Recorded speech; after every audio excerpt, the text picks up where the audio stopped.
Shout out na sa lahat ng mga Leo. First card is Knight of Wands. Isang babaeng magpasok. Mag-iwas ka sa babaeng ito. Hindi magandang intensyon sa iyong buhay. Ito ay tukso.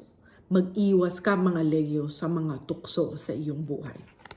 Sa pangalawang baraha, kailangan mong pairalin ang pagiging patient sa lahat ng gagawin mong desisyon sa iyong buhay. Pag-isipan mo ng mabuti lahat ng gagawin mong desisyon, mga Leo.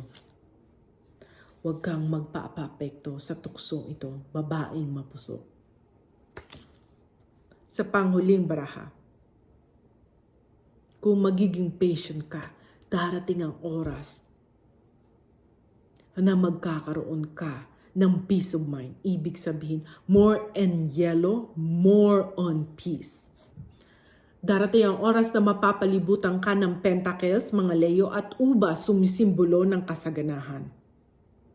Katuparan ng lahat ng mga pinapangarap mo, mga Leo. Itong reyna na may hawak na ibon ay sumisimbolo ng contentment.